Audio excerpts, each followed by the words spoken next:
Hi, I'm Harsh, and this is FeedForge. So most of the social media platforms are built to schedule content, but FeedForge is one level above that. It is actually engineered to perform even before it hits the feed.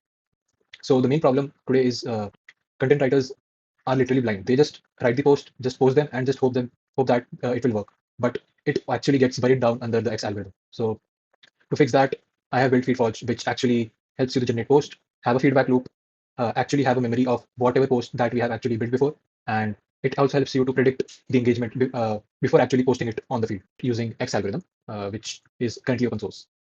Okay, so this is the X algorithm, which is made open source by Twitter or XA. Yep.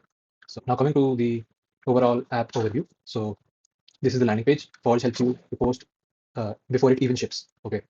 It builds campaign agents that score drafts based on your brand rules, and it helps you to generate content that actually helps in approval. So these are what I'm thinking of building in the future. But currently, I have based it on the X algorithm.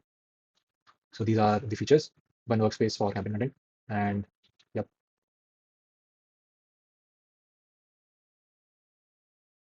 Okay, so this is the dashboard of FeedForge, what the user will actually see after logging in. Okay, so he'll be able to see his active campaigns, the agents running on these campaigns, and the workspace which is currently ready, and whatever's happening behind the scenes. Okay, so this is the dashboard, and here you can see the option to create campaign.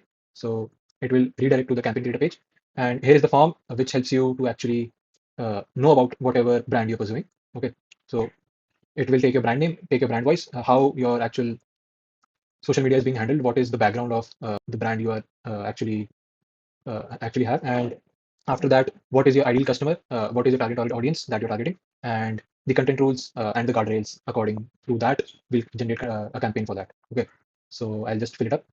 Yep. So I'll just create. These are the three options. We can actually rate our own posts. Based on that, we'll just create a rating based on the X algorithm, and we can generate posts.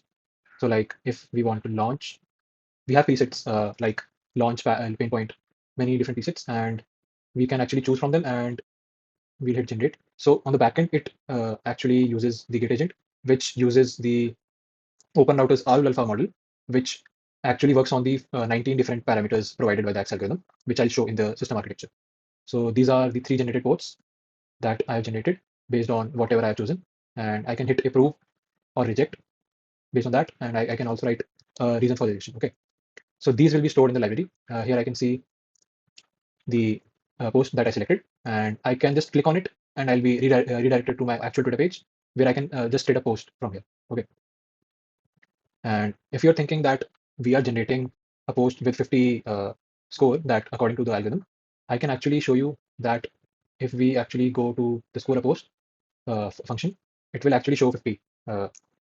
Coming to the architecture, I'll show you. So for the front end, it is mainly Next.js. I have used app router, Next.js 16 app router, and for the authentication, I've used BetterAuth, which is a really good authentication uh, platform. Okay, so I have made two clients, API client as well as the auth client. The API client goes to the fast API, which is another separate code base that I have made. And for the auth, it is BetterAuth, which actually stores the user ID as well as the user data from the Google Auth on the Neon DB serverless Postgres. Yep. So the fast API goes through the CRS middleware to my backend, which is deployed on render. Okay, so these are the actual three routes which we will be dealing with. Okay, so when the user hits generate after selecting the presets, it loads the campaign context that we have given, like the brand name, the brand voice, and the target audience that we have actually chose before actually generating the content. Okay, now it also loads the approved as well as the rejected memory that we have actually seen, and it uses the git agent system prompt at the backend. Okay, when I hit post/score, it will go to the 19x algorithmic signals, which on the basis of that, it will actually score a particular post. Based on that, it will actually help you apply the guardrails and the penalties on the basis of that. Coming to the post approve endpoint, it actually stores the approved as well as the rejected posts, and it saves the metadata. And yep. And for the database, I have used SQLite as of now, but I'll migrate it to AppWrite or MongoDB or any backend as a service, which would actually be very easy to manage.